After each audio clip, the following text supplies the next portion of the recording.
Hello, everybody, and welcome to another episode of What in the World is Happening, the show about Maitreya and the Masters of Wisdom.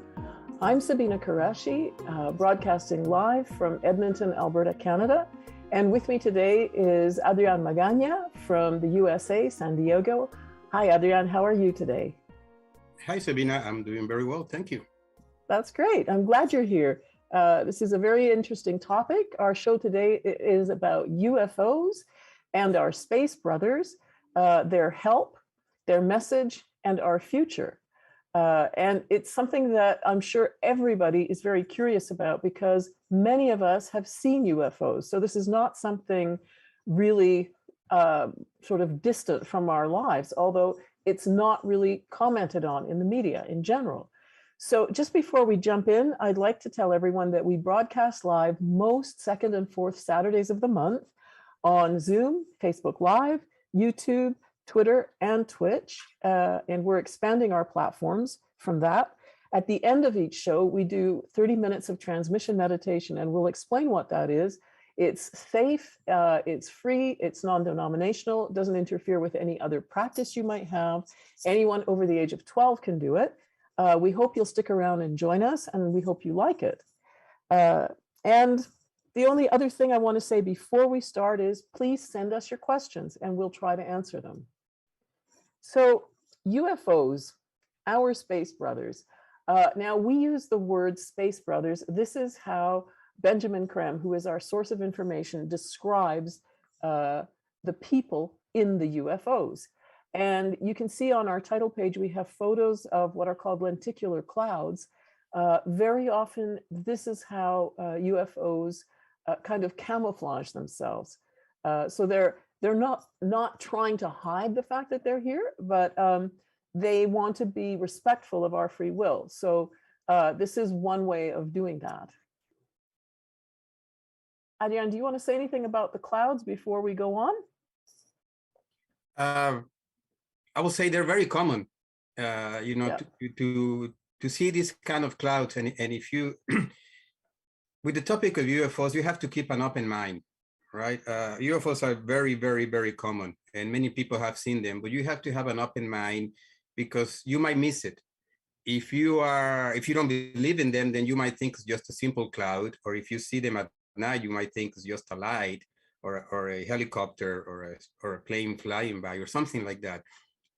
So yeah, you have to keep an open mind so that you question, wait, is that cloud? That's a very strange cloud. Could that be a UFO? And then you pay attention, right? It could be, Right. it could be just a regular cloud and in a very unique formation.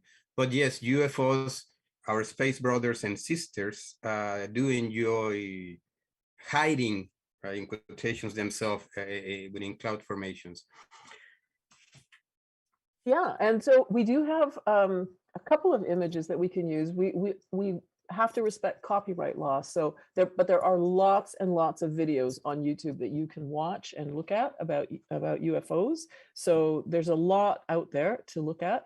However, in our case, these are the photos we can use without infringing copyright. So in both cases, these have been confirmed by Benjamin Creme to be UFOs. One in New Zealand, the other in Russia, from a few years ago. And the thing that I'd like to say is that because they've been so widely documented, there are so many videos on YouTube, people have seen so many UFOs, and most everybody has seen some. So it feels very real and very near to us, but governments have been very cagey about confirming or denying. Nevertheless, there have been government reports released about UFO sightings. I'll just run a little list by you. In 2005, Canada released documents, the government documents. In 2007, the UK, 2008, France, 2009, Denmark, and more recently, last year in 2021, the USA, the Pentagon, released their files. So what's clear is that governments have been tracking UFOs for a very long time, and they have a lot of information about them. So I'd like to just share a little anecdote here. This is from the book, and we'll talk about this book in a sec. I'll just go right to that slide. Here it is, The Gathering of the Forces of Light by Benjamin Creme. This is the book that we've used most of in this show to prepare it.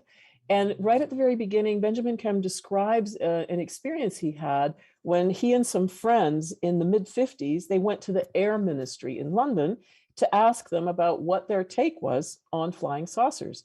And the way he describes it is quite humorous, because they were shown into an office and they talked to a very friendly young man. And on the shelves behind this man's desk, there were books. All the shelves were covered with books, and they all had classified printed on the cover, all these books.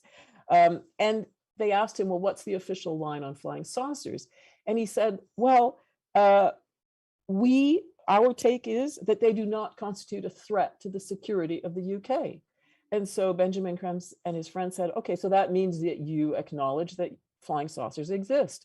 And the man said, no, we don't confirm or deny that they exist, but we say that they are not a threat. So it was kind of real government speak. And the next thing that happened was that the phone rang and the fellow answered it and said, oh, I'm sorry, I have been called away. I'll be back in about 15 minutes. And he left the office. So Benjamin Krem and his friends immediately started taking these books off the shelves and reading as much as they could. After about 15 minutes, they heard him returning. They put the books back. And he came into the office and just said, well, I have some more work to do now. Sorry for the short visit, and goodbye. And so Benjamin Krem says he's convinced that this fellow actually had himself called out of the room so that they could look at the books, but without giving official permission to look at the books, because they were all classified. So I think that's very interesting, because it shows that there's a real recognition on the part of governments that these exist, flying saucers exist, but there's no official public statement. They don't want to come out publicly and say anything. And what Benjamin Krem says to explain why they don't want to say anything is that basically, if they were to do that, they'd have to acknowledge that clearly the people manning these spaceships have a technology far beyond ours. And so then the populace, us, the people, we would be saying, well, we want to see these people, we want to talk to them, and we want to find out what they have to tell us. And that would sort of supersede the power of the governments of our countries on Earth, because there would be somebody who had a higher level of knowledge and of experience.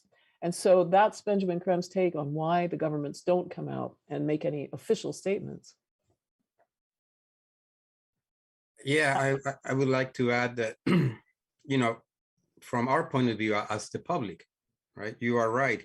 If any government, any major government would decide to say, yes, we know about the existence of these individuals, these beings, then the public will demand to know more. And one of the things that we will demand to know is the kind of technology they have and the kind of energy that they use to utilize this technology. Right. And I think they already know, these governments. I can neither confirm or deny this, right? But I think the governments do know the kind of energy sources that they use. And that would mean a complete restructuring of the way we use and view energy, which means the big money makers in the energy industry would lose a lot of power. And I think that is one of the reasons why governments choose not to release the fact that they know about the existence, and they have known about them for decades. I think we'll talk about it later. That's right. We will. Absolutely.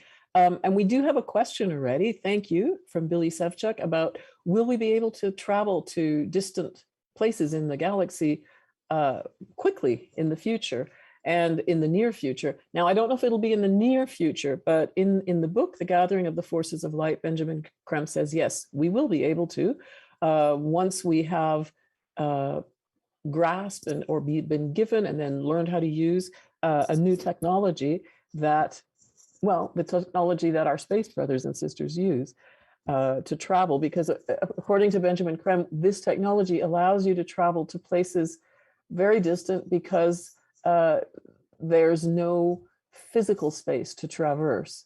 And in addition, there's no time. So it's quite a different way of doing things than what we're accustomed to. But that's up the road. And I'm guessing not immediately. We have a lot of things we have to deal with first, like climate change, war. I mean, a lot of stuff that we have to deal with. Before we dive into that, I'd like to briefly talk about Benjamin Creme. Who is he? So he's somebody who was contacted telepathically by a master of wisdom and later by Maitreya, who's also a master of wisdom. And we'll talk about both masters of wisdom and Maitreya very briefly just after this. Before he was contacted telepathically by a master of wisdom and Maitreya, he was already working with the Space Brothers, and he was involved in having contact with them. And so his connection with UFOs and our Space Brothers is something that dates to before his work with the Masters of Wisdom and with Maitreya. He traveled the world giving public lectures, he gave interviews, he didn't take any money for all of this. And there are 17 books, 4 of which are free and you can download them right away. These are the books that we base these shows on. That's the kind of the body of knowledge. But Benjamin Creme is not the only person to have talked about Masters of Wisdom and Maitreya. So we want to just mention, in addition, some other teachers and writers, Helena Blavatsky, Alice Bailey, and Helena Rorich. And I think you, Adrian, we're going to say something about what Helena Blavatsky said regarding our Space Brothers. Yes, so regarding the Ageless Wisdom teachings, which is one of the main topics that Benjamin Creme talked about, the esoteric teachings. Regarding that, I think only Blavatsky, it is my understanding that Blavatsky and Creme talked about these visitors from other planets. In the case of Blavatsky, in her 2 major volumes, because she touches upon the history of the universe, the history of the solar system, and the history of the planet. She mentions that the Space Brothers have been visiting Earth for thousands or probably millions of years because they achieve a point of evolution higher than we did, faster than we did from one point of view. So they've been overseeing the process of evolution for this planet.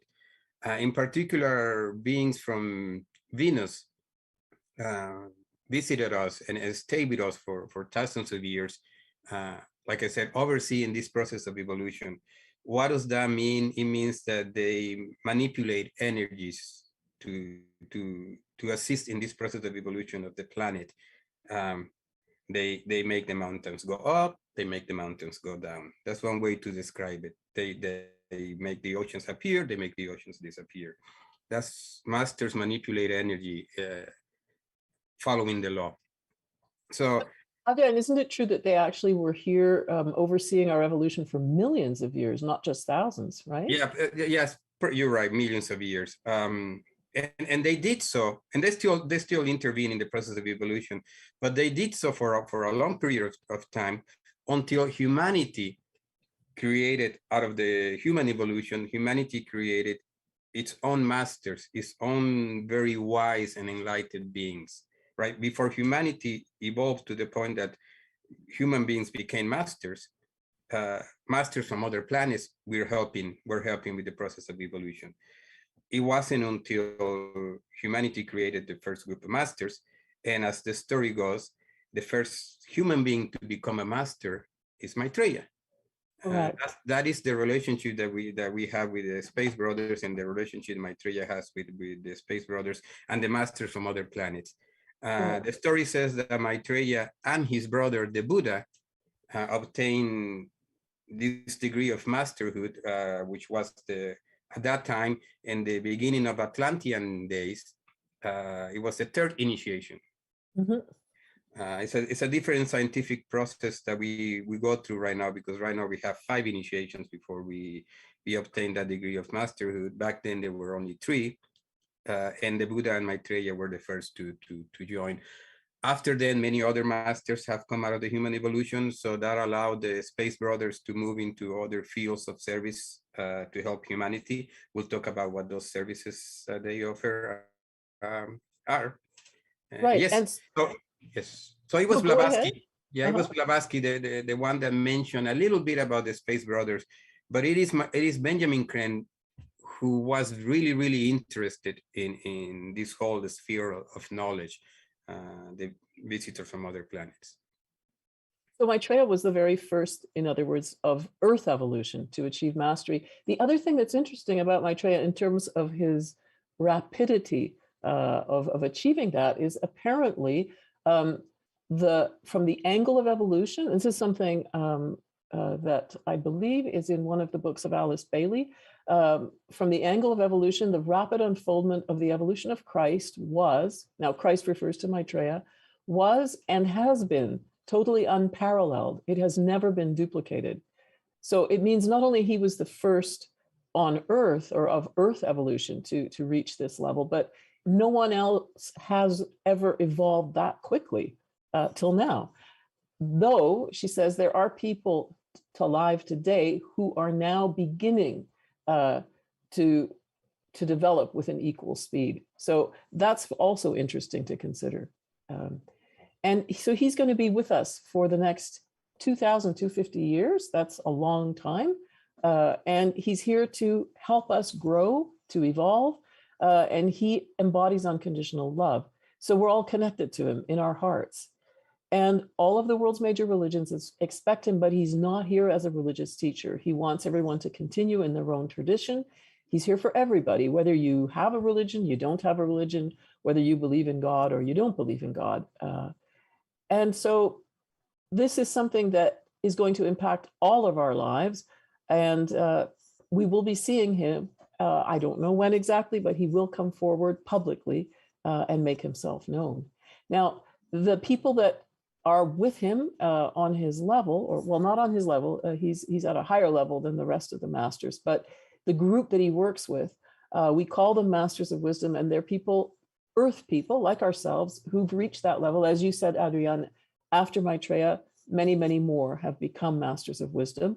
And just as he is, they, for us, are perfect. They would appear to be perfect. They would appear to be gods. They would seem to have godlike powers. Now, these powers over time and space, apparently we will all attain them. We will all become capable of manipulating matter and time and space, but only when we reach that level. So we're not there yet, but we're all in the process of evolving, and we're heading that way. So that's very encouraging to know that this is something that all of us are involved in.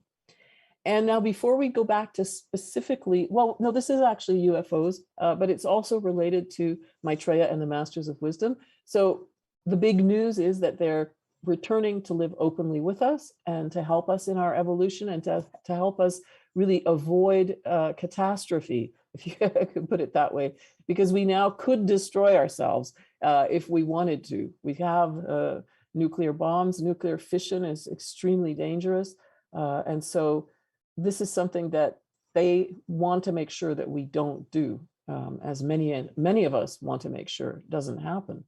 Now, these are photos that were taken in Boston, and they show what has been called a star-like luminary. According to Benjamin Creme, these are actually 4 very large spaceships, the size of 5 football fields put together, and they're stationed in sort of the 4 corners around the Earth so that they're visible from, so wherever you are, you could see one of them. And they're sitting there as heralds of this event, of the return of Maitreya and the Masters of Wisdom to the world. And they function in the same way, like a beacon, as the Star of Bethlehem, which, according to Benjamin Creme, also was a spaceship. Although at the time, you couldn't talk about spaceships to people back then, they wouldn't have understood what you meant. But that is indeed the case. Somewhere in his book, he also answers a question. Someone asks, are the chariots of the gods mentioned in the Bible, are those actually UFOs? And he says, yes, they are. Because as you were saying earlier, Adrian, our space brothers have been here with us for kind of forever, actually. Yeah, kind of forever, right? From our point of view, yeah, forever. Before humans began to incarnate here in this planet. The Space Brothers were already seeing. Remember, they are our neighbors, right? So if you live in the neighborhood and you see a new house being built, you want to know what's going on and who's going to move into your neighborhood, right? So it is the same for them.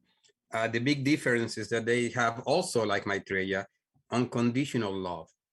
So they offer service. So when the Earth was beginning to develop in the early process of evolution, they offer service, and they came and they help with this process of evolution. What that means, I really don't know, right? I mean, it's a very complicated aspect. If you want to know, again, you can go back and read Blavatsky. She mentions a little bit of how this process of evolution and the many eras and everything that encompasses. But they were here helping, and they are still here, and they will be with us probably forever. I mean, I will say forever, right? I mean, there's a very symbiotic relationship that we have with them. That's why we use the term space brothers and space sisters. They do not like the term aliens. They understand there's no such a thing as an alien, right? That's right. We are all interconnected throughout the cosmos. There's no such thing as an alien. So we are all brothers and sisters. On this planet, this is the first thing we need to recognize, that we're all brothers and sisters on this planet. We are just one family, the human family. And once we recognize that, we can extend that to that the solar system is also only one, and we're all brothers and sisters of this one living entity, which is the solar system. And then you can go farther out, where we all belong to the cosmos and so on. So there's That's only right. oneness, right? There's only oneness in the universe. Well, Benjamin Krem has said that in all of cosmos, there are human beings. So we, human beings, are everywhere throughout cosmos. And in terms of our space brothers and sisters being here, it's true that there has been an increase in the number of sightings of UFOs. And what he says is that our space brothers and sisters are coming in greater number simply because all of the planets work together in an interplanetary parliament, the way you just described, Adrian. And so they are in contact moment to moment, and they evolve together. All the planets evolve together. Some planets are more evolved, some are less evolved. For example, Venus is much more evolved than the planet Earth. It's nearing the end of its process of evolution, just as human beings evolve and become masters of wisdom, at which point they no longer need to have a physical body, a dense physical body. Planets also evolve, and once they reach their version of mastery, they no longer need to have a physical body. So, for example, there is a planet, according to Benjamin Krem, called Vulcan, which is not visible to us because it doesn't exist in lower physical matter anymore. It only exists on the higher etheric planes. And so that planet, we don't see it, but it is there. It's part of our solar system. It's already reached that level of mastery. Venus is almost at that point, so we still see it. We are halfway through, according to Benjamin Krem, we're halfway through our evolutionary process as a planet. Now, he also says that if one falls behind, that is, if one of the planets in the solar system falls behind, as our planet has done, it causes concern for the others. And so that's a large part of why they're here now in such great number, because they're trying to stave off a catastrophe that we seem to be bent on causing. That, and that they're here also to be heralds for Maitreya and the Masters of Wisdom return to the earth and to openly working with us. Well, I shouldn't say return to the earth. They've always been living with us, but they've been living in the high mountains, in the distant deserts, in places where we wouldn't see them, the Masters of Wisdom, that is. Now, there's a question again from Billy Sevchuk. I'd just like to address this right now. He says, I worry that war and environmental pollution will permanently damage the planet for future generations. Will the Space Brothers be able to prevent this? According to Benjamin Krem, yes. In fact, later we're going to show some pictures of patterns of light that are also manifested by or created by the Space Brothers. And Benjamin Krem has said about these patterns of light that if we understood the technology that created the patterns of light, we could rid the world of global warming in a very short space of time. So I believe that we will be able to overcome these current problems Benjamin Creme and Maitreya also says this, that we will renounce war. We will turn away from self-destruction. So I think it's a positive prognosis. We're not going to jump off that cliff. If I can add to that question, right, an answer. Yeah. Yes, the Space Brothers will help us, but they won't do it for ourselves, just like the masters. They both follow a very specific law, which is the law of free will, right? So they cannot interfere in humanity's free will. So the Space Brothers and the masters are not going to clean up our mess, and they're not going to make everything disappear like this, just like magic. They will give us the techniques, that they will teach us, they will guide us, they will take us hand by hand, right, and give us all the processes and all the steps that we need to follow to clean ourselves of all the pollution that we have created, and wars and any other form of lack of harmony that we are manifesting. You know, they will remind us that we need to create harmony among ourselves, but they won't do it for ourselves. They will teach. So it is up to humanity to accept their teachings and put them into practice. That is very important. And that is what they're doing now. And probably for the past 50 years or so, right around after World War II, which the contacts and the sightings and all of that became more common, is because they can see that humanity's point of evolution has reached a point in which we can now understand and comprehend who they are and actually utilize their knowledge and clean up this mess that we have created. Regarding pollution, they are already helping us clean pollution, in particular nuclear energy pollution that we don't have the means, the technology to measure. That's right. We can't see it. We don't even realize that it's there. Correct. That's right. And they are doing that. They do as much as they can without infringing free will, right? They follow certain laws between them and the masters. They decide what is possible, what is not. And they also do not interfere with karma. And that's very important to understand, that we all have individual karma, group karma, and planetary karma. And the things that we have done need to be purified by ourselves. So they cannot just come in, because that will infringe the law of karma. That is very important. And obviously, I assume that whenever they come into public appearance, they will explain all that, and we will be able to understand what that means and how to work together with them. I also have a feeling that when that happens, it's going to be a very easy process. That's my take, right? That we are ready there. Actually, as far as I understand, they have been in contact with governments and scientists for many years. So we already have a lot of their technology at our disposal. Well, it's true that during World War II, the Germans and the Russians and the Americans were all working on anti-gravity technology. That's also something Benjamin Creme mentions in his book. I'd like to answer a question Renee Newman has asked. She says, we've been hearing for decades about Maitreya's presence here. What exactly needs to happen before he openly, publicly conducts his mission? My understanding, the answer to that, the way I would answer it, is that I don't know that it's one thing in particular that needs to happen. Definitely, a climate of hope and expectancy is very important. We need to make known that he's here so that more and more people can want him to appear and ask him to appear, because he can't come forward without our wanting it and asking for it, since he can't infringe our free will. So this is very important, our asking for it.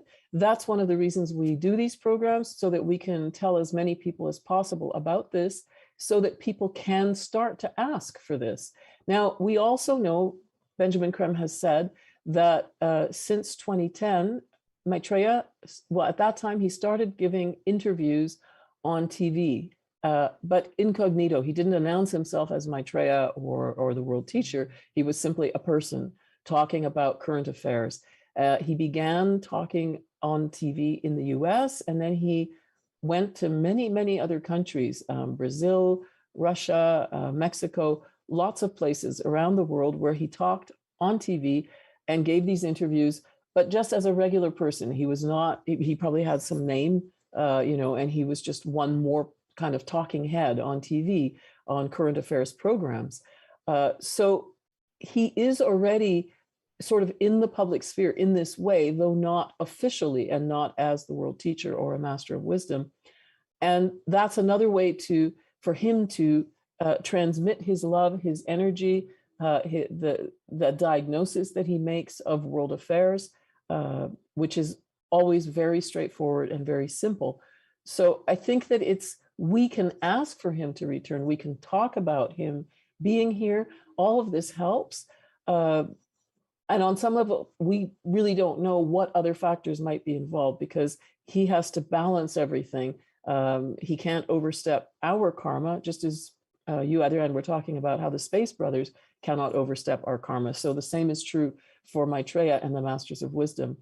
But I have no doubt that it's going to happen, I still think, very soon. I just don't know when.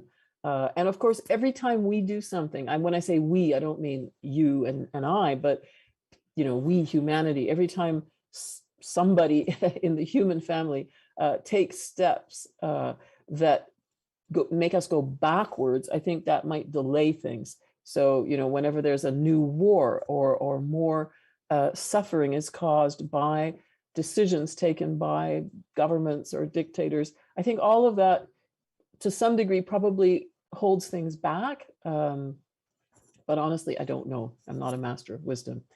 So that's really my answer. Adrian, do you want to say anything else about that? Sure. I will summarize that the reason why Maitreya hasn't appeared in public, open in public, after 50 years or so, is that we haven't done enough. And by we, I mean humanity, but in particular by those who can open the doors for him to be present in a public manner. And I'm talking about the media. The media hasn't done what it is required of them, right? Because in order to follow the laws and not infringe free will, the media has a big opportunity. They can open the doors for Maitreya to come and be interviewed and allow him to give his knowledge out to the public. That hasn't happened. The media hasn't been convinced for whatever reason. The other aspect, there are many minor aspects that are constantly in motion that allow him and the masters to make moves, sort of say. And there are opposing forces that are very powerful and very wise. And in a sense, you could say even wiser regarding the material aspect of this planet. And they don't want Maitreya to come out. So they also are making their moves, invisible moves, that oppose Maitreya's presence in the world. So that has created this reappearance a little harder than I think the masters expected, that these opposing forces are very wise, and they have been able to hold him back for a while. It is up to humanity to open the doors and allow him to come in. And every individual can do some form of work. The easiest thing you can do is just to tell somebody else that Maitreya is in the world. That is very simple, and that's the easiest thing we can do. And that's what we're doing right now. Maitreya is in the world, and that helps him a lot in ways that we cannot imagine. That's true. The more we talk about him. Yeah, the more people know about him, helps him a lot. That's right. Now I'd like to jump to a question from Julia McGuire. She says, I am worried about how we treat our captured space brothers at Area 51 and other places.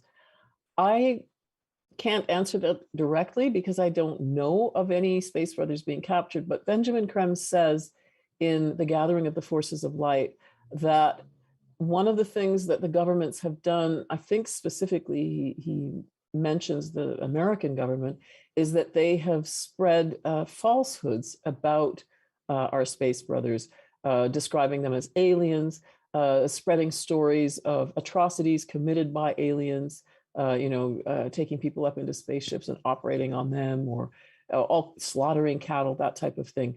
So I'm not sure if perhaps the stories about space brothers being captured might also be this type of thing, like a story that's been spread by the government. I just don't know. Adrian, do you know anything about that? Yes, a little bit. I do know that I think it was the Roswell incident, but Mhm. I'm not 100% sure, Right. but out of the process of service that the Space Brothers offer to humanity, I think there's been at least one incident in which one space brother allowed himself to be captured. Mhm. Uh, and yes, but it was done on purpose. Mhm. And they scientists were able to check out this physical body, and eventually the physical body disintegrated itself. That is my information. Other than that, I don't think they allow themselves to be, captured to be Well, studied. right. And the other thing is, of course, because they generally would be functioning on the etheric planes of matter, which are higher, that is a finer vibration of physical matter than the dense physical, what we know as physical matter. According to esotericists, there are 4 levels that are finer than physical matter, finer than liquid and gas. And these are called the etheric planes of matter. And each one's finer than the other. So going up, and the Space Brothers, their spaceships exist on those planes of matter, the etheric planes of matter. So we don't see them until they make them, till they like precipitate them down onto the dense physical plane, then we can see them. The same is true of their physical bodies. So they would be functioning in a physical body that's on the etheric plane of matter. So we wouldn't see that body until they through an act of will, they would make their body become visible on the dense physical plane. So what it means is that in many cases, we maybe, there may be a lot more UFOs flying through the sky than the ones that we see. So the ones we see, they have deliberately made themselves visible to us. They want us to see those particular ones. Yes, that is true. And it is, that makes it an interesting aspect, the fact that whenever governments, in particular the military, the Air Force, are able to track him, is because they're allowed themselves to be tracked. that's, That's that, right. that That's is right. So yeah, for that reason, I believe, just to answer this question from Julia, I think we can say that probably there is no reason to be concerned about how somebody's being treated who's been captured by the government, if indeed they're a space brother, because if they wish to, they can just probably, uh, how would you say that? They can like transport themselves away instantaneously, kind of like in Star Trek, beam me up, Scotty. They can just dematerialize and then be in their etheric body and rematerialize their etheric body in their spaceship. So I think they're not in any danger from us. In fact, Benjamin Creme has said that their spaceships are surrounded by a force field, which our bombs, our bullets, whatever we would want to shoot at them. And in fact, the military has tried to shoot at UFOs, but those force fields just repel anything that we could shoot at them. So they're totally invincible, and so they're no harm from us because of their incredible technology. And just one more thing to say about the star-like luminary before we move on is that if you see it up in the sky, it'll be much larger than any other star. It can be, you can confuse it for Jupiter or Venus, which both look quite large. But one thing that if you see one of these 4 large spaceships, the star, if you see it, one thing that will make it very clear to you that you're looking at the star is that it might change color. As you can see in these 2 pictures here, 2 different colors, very different. It might change color while you're watching it. It can move in a way that a star can't move, neither a planet. It could move to the side and then back again, up and down. And in fact, one of our collaborators, Lisa Graff, she has had experiences where she sees the star out a window, and then she mentally asks them, because you can do that. This is what Benjamin Creme has said, is you can sort of mentally say to the space brothers in the spaceship that you're looking at, you can say, could you move to the right? If it's possible right now, can you do that? Just to show me that you're there. and then they will do that. And in fact, Elisa has had these experiences, and that's quite amazing to think about. that really, this is how, in a very immediate sense, they're part of our lives. It's incredible. Yes, I just want to say hi, Elisa. I hope you're watching us, or right, and can join us next time. But the Space Brothers have a very interesting relationship with us, and I do know of certain individuals that for whatever reason develop a very close contact with them, and then Space Brothers just happen to appear constantly around these individuals. I don't know what it is about these individuals, right? Their loving nature or something like that, but Space Brothers will follow them. So wherever they are, and they say, hey, is there a spacecraft around here? Sooner or later, there'll be a spacecraft near these individuals. They're very friendly, as far as I understand. They're completely harmless, They're harmless. unlike us. Yeah. And they do seem to enjoy creating a relationship with us humans. The term Space Brothers and Space Sisters, they look at us as the younger of the family, and technically very young, right? So and they want to take care of us. That's how they understand the relationship, right? We are this in the developing stages, right? We are preschoolers compared to them. And that's true. We're still fighting in the schoolyard. yes. We're still fighting at lunchtime, right? Because you took my gas and you took my oil. But they're very friendly and harmless, and they have constantly, they're looking for ways to contact humanities. And there are many ways that they do about it. The UFO sightings is perhaps the most common one, next to crop circles. Right, so let's go on to crop circles. So we're first going to just show some images here. These are taken by Steve Alexander in the south of England, primarily in Wiltshire, but also other areas around there. They're very beautiful and amazingly precise if you look at the symmetry in these images. And Benjamin Creme has said that these crop circles are created in a matter of seconds or minutes by the Space Brothers.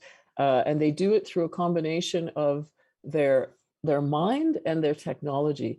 And so I'll just read a little bit out from the book for where he describes how they do this. This is from the book, The Gathering of the Forces of Light. He says, the crop circles are made by energy.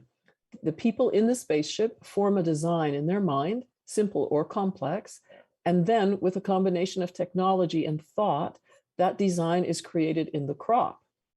And so this is something that if you there are people who have tried to do hoaxes, make crop circles, but they're always very primitive looking compared to what the Space Brothers and Sisters do. The other thing is that very often what apparently the government in the UK has contacted farmers in whose fields these crop circles appear, and they offer them bribes so that the farmers will immediately harvest whatever that crop is, so that the crop circle is no longer visible. And Benjamin Creme has talked to one farmer who said, I won't accept their money, and I'm not going to do that because these are beautiful, and I don't want to take them away. But so this fellow, Steve Alexander, as soon as there's a notification that there is a crop circle somewhere, he immediately goes out in a helicopter and takes these images. And so he publishes a book, in fact, about crop circles that you can get. So these are some of his photographs. And now we're going to go on to you, Adrian. You actually visited a crop circle, right? When you were in England 1 year? Yes, that was in 2017 when I visited London. It was quite an adventure. I mean, the night before, that is my girlfriend sitting inside one of the crop circles meditating, and she is wearing a Bernie Sanders t-shirt, just a little political propaganda. So the night before, we asked if the Space Brothers could, create a crop circle around the place that we were staying. And the next day, there are 2 or 3 websites that more or less track crop circles, day to day. And depending on the information that they have, then they put it up on their website, and then more or less you can figure it out where this crop circle is. Sometimes they will just give you hints. So it's kind of like an egg hunt or a geo hunt. You get this information, then you go out there and see if you can find it. It took us about an hour driving around for us to find the hill that you see in the background, which is a thing called Battle Hill. And then once we found it, we got out of the car and started walking, hoping that we'll see it. Eventually, we ran into it. There were about 3 or 4 people in there. These were UFO hunters inside crop circle hunters. They were taking pictures of it. They had their little, how do you call the little small craft that you radio control ones? You mean a drone? Drone, yes, thank you. They had their little drones, right, and they were taking pictures of it. We spent about 30 minutes inside the crop circle because Ben recommends that you don't spend too much time inside of them. That's because they have a lot of energy, and it's good for you. It's beneficial if you spend some time inside of them, but not too long. If you spend too much time inside of them, it's quite the opposite, right? They can be destructive in some form. While I was inside the crop circle. But just a second, and I would say it's not destructive. It's just that the energy is so strong and the vibration is so high that it'll overload your system. You won't be able to absorb it, and it'll just take you time to recover from that overload.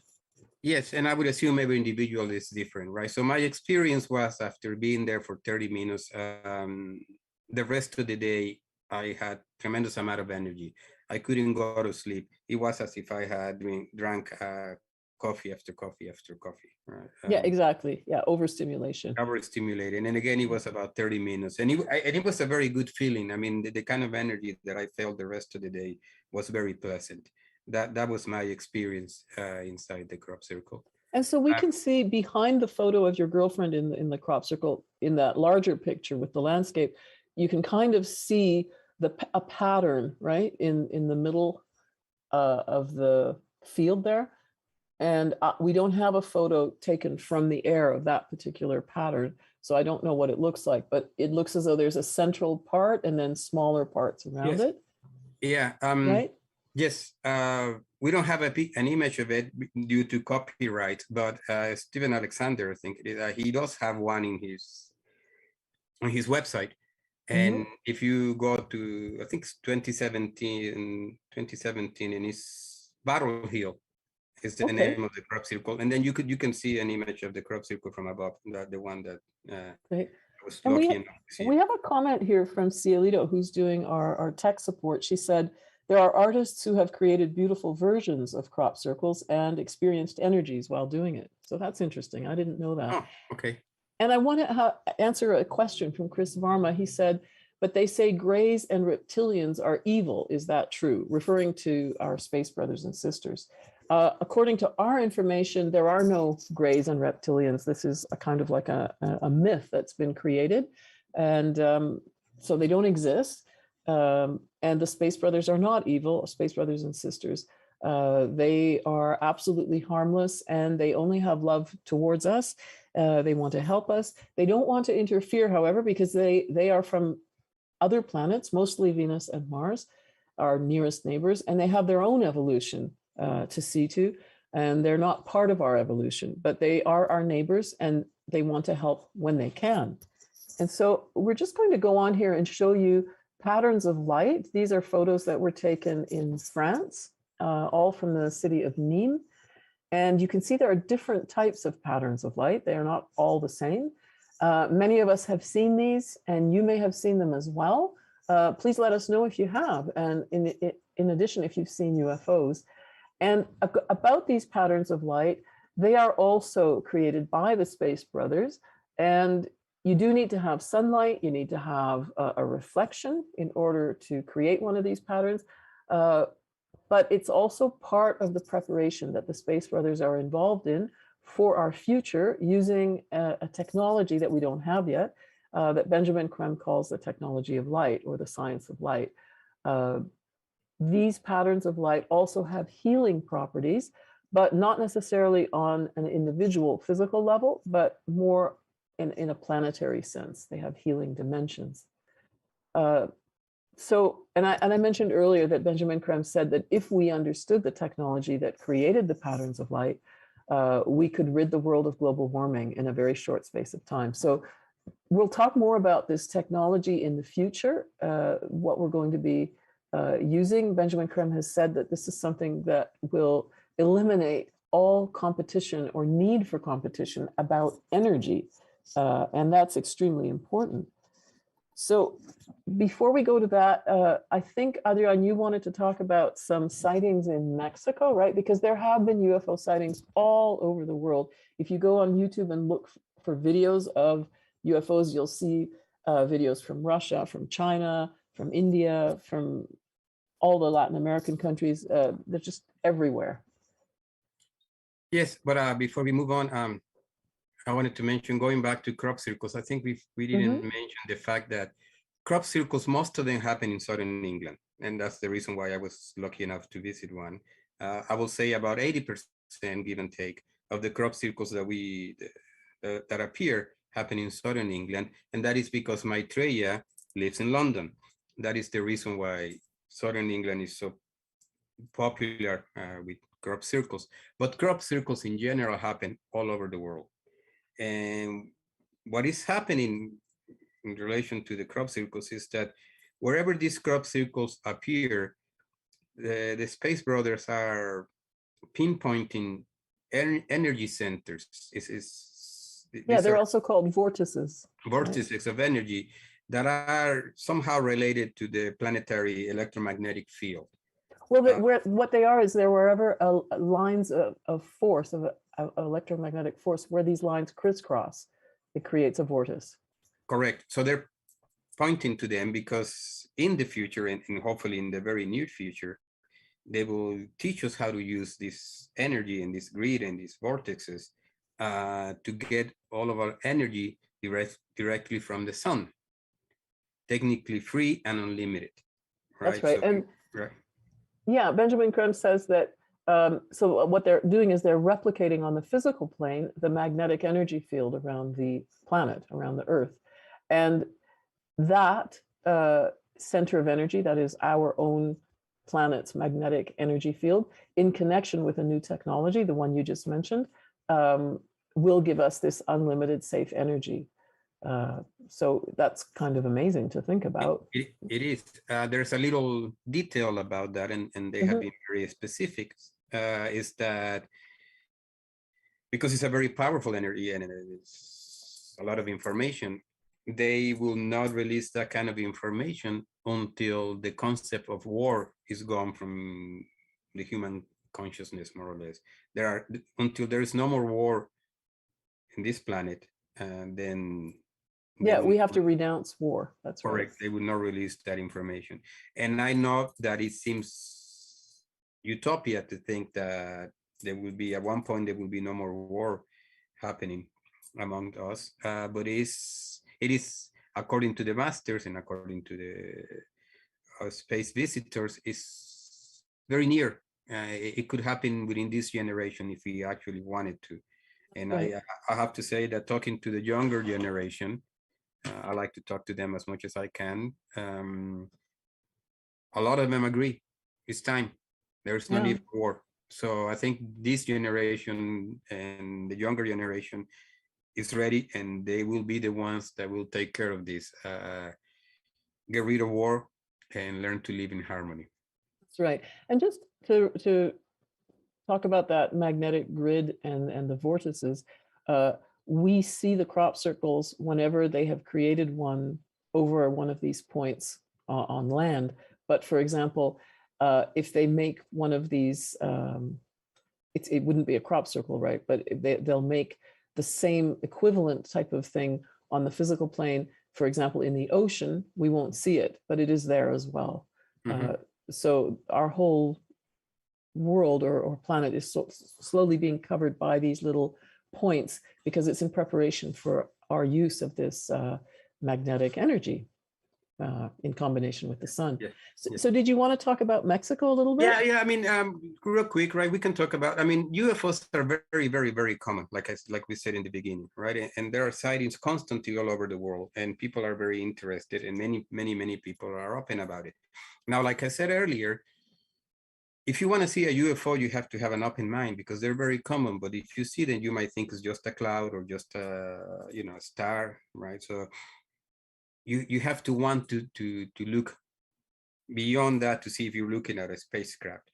In the case of Mexico in particular, many people believe in them. Mexicans are open to the idea of magic and the mysterious. It's part of our culture. So UFOs are extremely common in Mexico, extremely.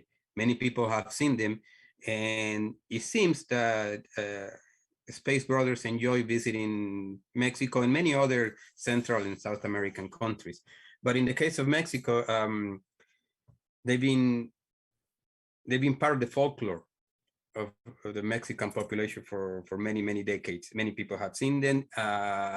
They see them going in and out, in particular of volcanoes, mostly inactive volcanoes. But in recent years, the Popocatépetl, the major volcano near Mexico City, there are videos in which you can see, because there's a webcam always pointing at that particular volcano. That's right, and that's to predict volcanic activity, right? Correct. Yeah, and there are sightings of these space objects going in and out of the volcano, even when the volcano seems to be active.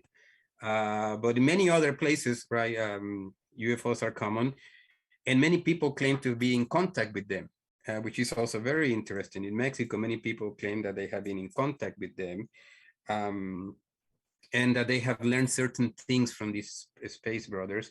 One of the things that happened in Mexico is that in the central part of Mexico, supposedly, they taught farmers how to grow vegetables, and there are areas in which giant vegetables appear. And the myth behind it is that these farmers were taught how to grow vegetables by space brothers. Great.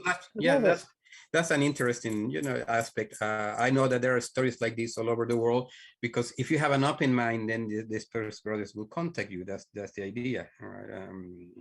More or less. Well, I saw a UFO. The very first one I ever saw, I was I think I was 8 years old, and it was quite magical to see it. Of course, it didn't make a sound. They're always silent because they're not using internal combustion engines the way we do.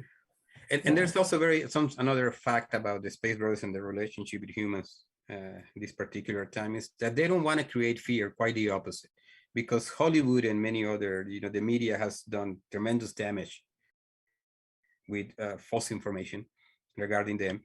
They don't want to create any form of fear, and they're very aware of it. So the moment they appear and there's a sense of fear among the population, they disappear. But that's right. The opposite is true. If you're not afraid and are actually kind of entertained by their presence, they visit you more often. And that's what seems to happen in Mexico. They're very common. Yeah. And so, and what they're doing to help us in terms of cleaning up the pollution that we're putting into the land, into the sky, into our oceans. Benjamin Krem says this is extremely important, that we in fact wouldn't be able to continue living on the earth if it were not for the work of our space brothers and sisters, because we've contaminated the planet so much. Now we don't see them doing it. We're not aware of it, but apparently it's a huge job, and they're at it all the time. In addition, I mean, it might seem easier to understand how they can clean the air and the water, but the land as well. Many governments have buried large amounts of nuclear waste underground. And so that's also something that the Space Brothers are involved in cleaning up. And it's a very important part of their work. And it's something that they have been doing ever since we began polluting the earth. They've been doing it. Yes, it is very common, or relatively common, that you will find them flying above nuclear power plants or things like that. And when there are accidents, there are images of them in large numbers flying above, in the case like Fukushima, where there was an accident, they appeared there. We owe them a great deal of favors because of what they have been doing. So I assume, this is my take, that eventually when we achieve that level of evolution, we will be doing something similar with other planets. We will be flying and visiting planets of lower evolution, and we will be offering service the same way Venusians and Martians have been offering service to us. Right. Yeah. And just to go on to talk about other books about our space brothers and sisters, there are quite a number of books that have been written by Gerard Artson. He was on our show twice in the past. You can watch those episodes if you want. They're on the Share International Canada Facebook page. So he's written extensively about our space brothers. In addition, you can find books written by people who've been contacted by space brothers and sisters, contactees as they're called. One that's really like a good introduction, The Flying Saucers Have Landed, by George Adamski and Desmond Leslie. George Adamski has also written other books. Inside the Spaceships is probably the one that's the best known, from 1955. And in that book, he says, perhaps the brothers from other planets are waiting until the inner being of men on Earth stirs ever so slightly towards an awakening stage with desire for a better living amongst his fellow men. Perhaps faith is of paramount importance, not blind faith, but that knowing faith which comes only from within and cannot be swerved from what it knows to be true. And so he, referring to the first book, that is, The Flying Saucers Have Landed, he says, the first book did contribute to such an awakening. And the purpose of this book, that is, Inside the Spaceships, is to stimulate this activity into even greater growth and understanding. And so we encourage you, if you're interested in the UFOs and our space brothers and sisters, to look up more of these books and read up. There's a lot of information available.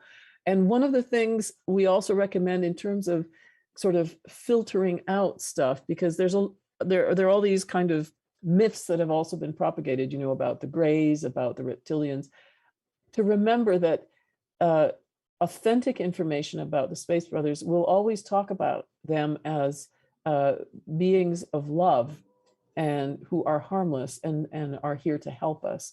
So if anybody's talking about aliens and that they're doing bad things, well, that's not reputable. I would say just don't bother reading that stuff, unless you kind of like the idea of fiction. Of course, that's different. Yeah, I will agree with that. George Adamski had a big influence on Benjamin Creme. Benjamin Creme says that he read the book and really enjoyed it and opened his mind to continue doing research regarding the Space Brothers. George Adamski lived about 20 kilometers from where I live here in California.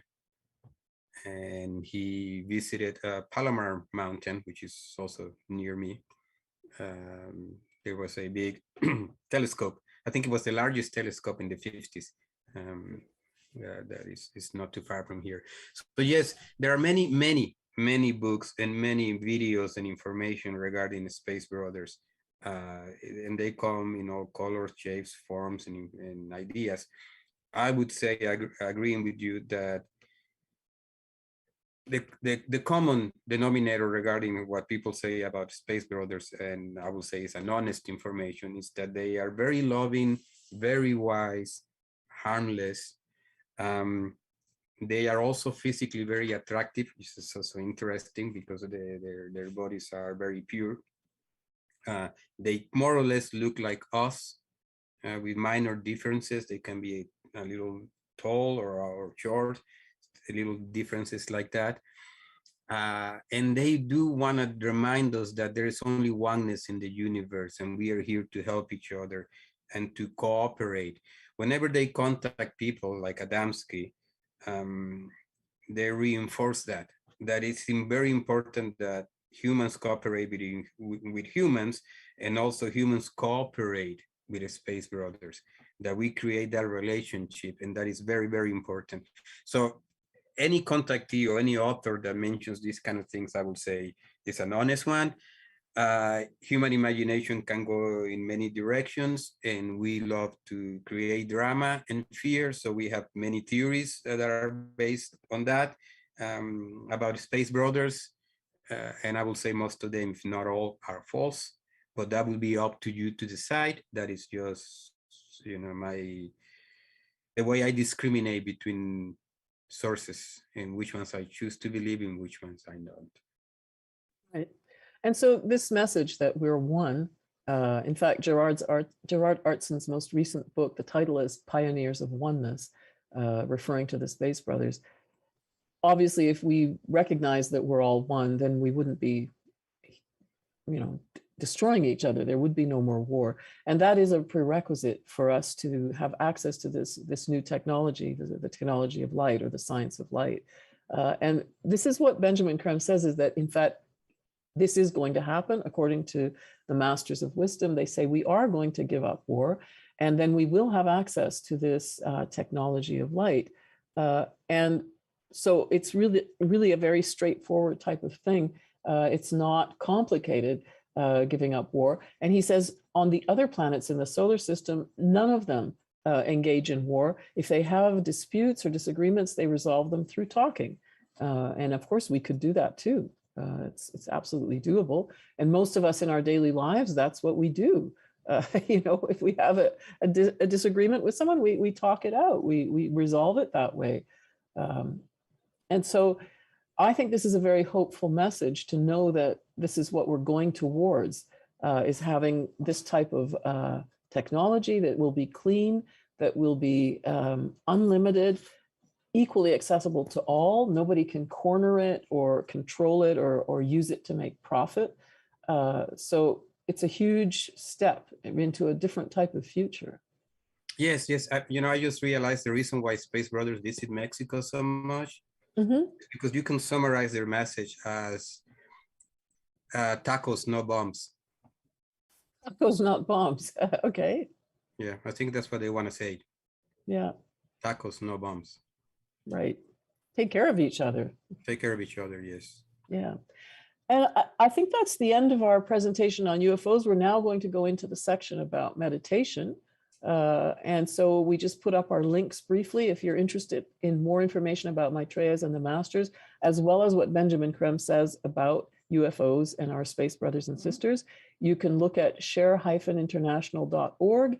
You can also watch videos of Benjamin Creme speaking on YouTube on the Share International channel. And if you're interested in books, you can buy them and download the free books.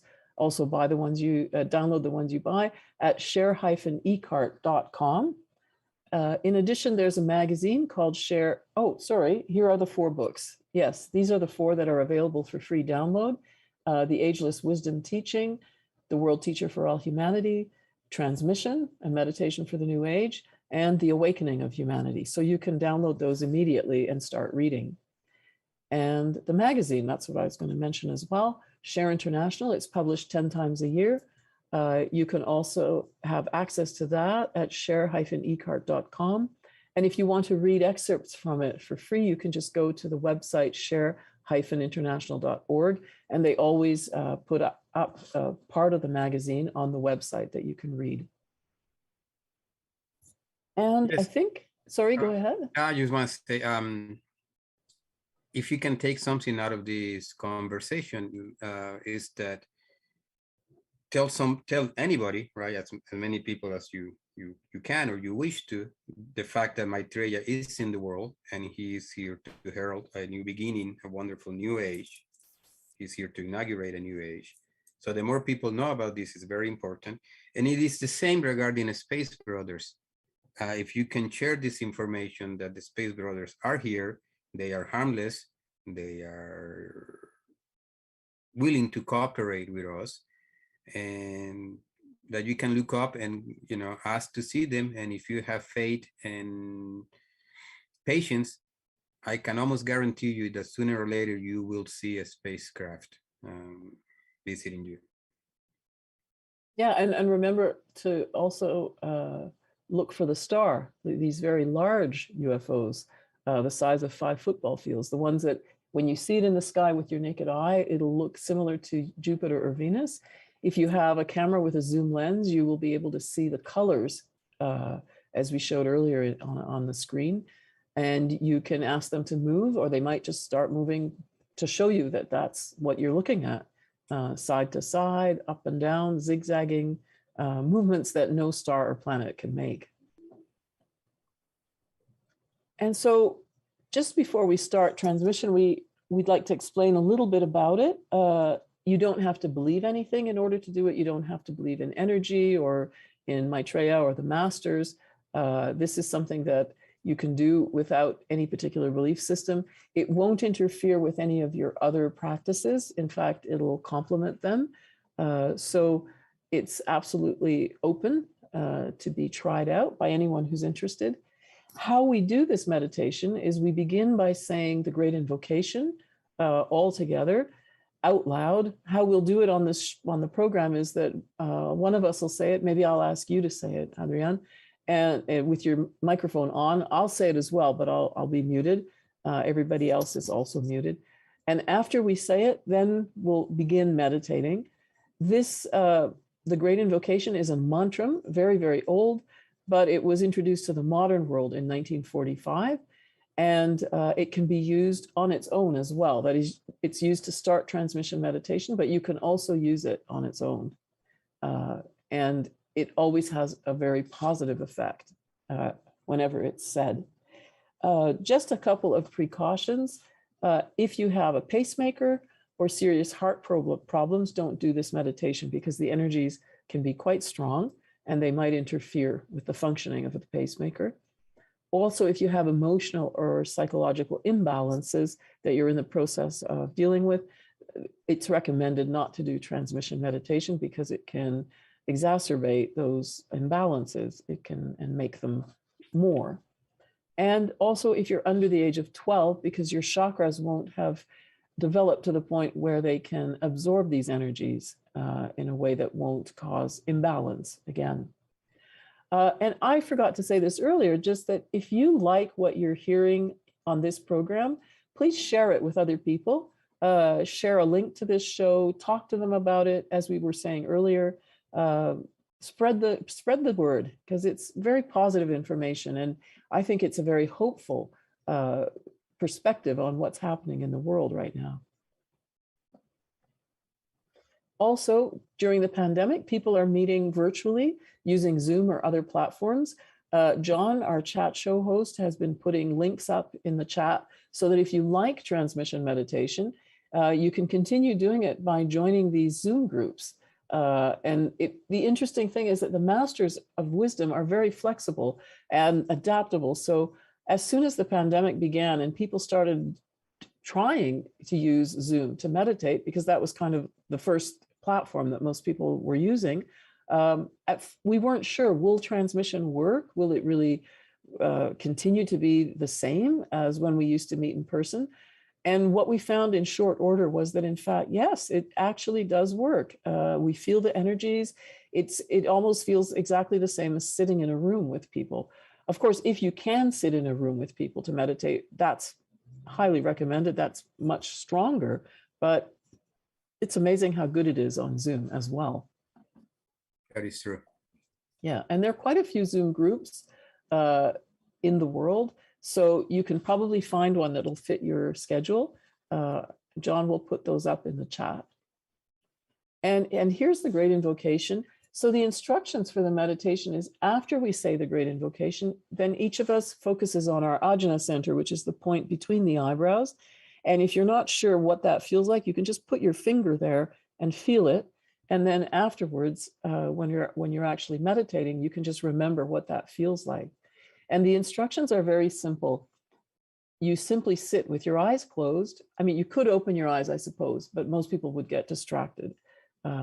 And you feel that spot and just maintain your attention there. The energies will flow through that chakra as long as your attention is focused on it. When you notice that your attention has wandered away, which it generally does at some point, then the instructions are to say Om mentally, not with your voice, but just in your mind. And that will bring your attention back to the Ajna center. and that's it. So you'll just sit and the energies will flow. We will do 30 minutes and it'll go fast. I can promise you that, because the experience of time doesn't seem to occur when you're doing meditation. Do you want to say anything more, Adrian, about the meditation before we start? No, I think you cover all the basic points. I will read the great invocation. Usually when I do it with a group, I pause between the stanzas because there is a visualization that you can do. I won't do that right now. I'm just going to read the great invocation as one. I see that you're muted. So, okay. Yeah, no, I just wanted to say you could perhaps leave a slight pause between the stanzas so that it's not just one long thing, because I think it's easier to absorb sort of the thought behind the words in that way. Good enough for a deep breath. Yes. Okay. All right. So I'll mute myself out and then we'll start. And John, you're going to time us, right? And you'll ring a little bell when it's half an hour. Okay, great. Perfect. So find a comfortable position. Close your eyes if you know the invocation, or keep them open if you want to read it. From the point of light within the mind of God, let light stream forth into the minds of men. Let light descend on earth.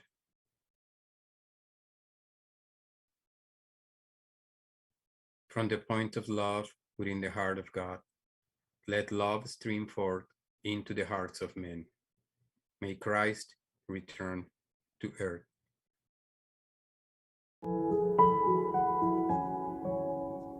From the center where the will of God is known, let purpose guide the little wills of men, the purpose which the masters know and serve.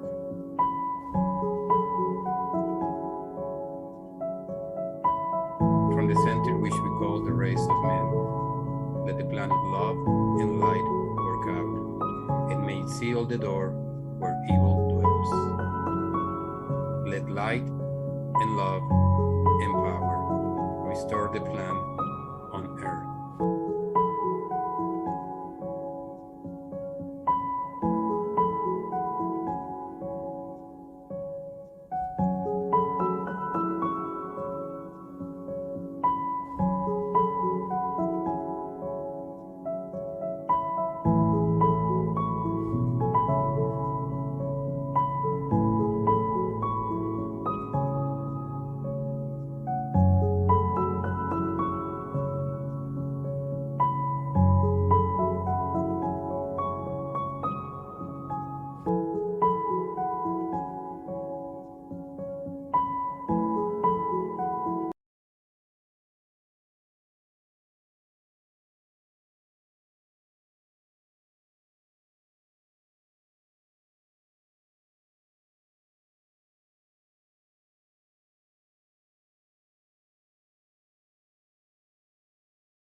Well, that was transmission meditation. I think it was about 30 minutes, and I hope you liked it and enjoyed the experience. If you like this program, please share it with others. We always want to spread the word as far and wide as we can. And this particular show about UFOs, I think it's something that really is of interest to a lot of people, whether they are thinking about something like the Masters of Wisdom or not. But UFOs are a very accessible topic, and lots of people have seen them, lots of people are interested. So please do go ahead and share it. And I want to thank you, Adrian, for being here today and joining us with so much interesting information. Oh, thank you for inviting me. I really appreciate it. I do want to remind everybody, I think we failed to mention that next week is a very special date. During the full moon, it's the first full moon of the spring festivals, right? So it's full moon of Aries, and it's the Easter festival. That's right. So there may be full moon meditations in your area. You can also look at the Zoom links to see if any of the groups are doing a full moon meditation. That's right. And I want to mention before we stop that next week, sorry, not next week, in 2 weeks, we'll be talking about cooperation. And today we mentioned the fact that the Space Brothers and Sisters can't release to us this new technology, the technology of light, until we renounce war. Well, one of the prerequisites for renouncing war is that we're going to have to cooperate. And so the next program that we're going to do in 2 weeks will be about cooperation. So please come back and join us. We'd love to see you. And until then, have a great weekend, a happy Saturday and Sunday, and peace, everybody. Thank you for being here today. Thank you. Blessings. See you soon.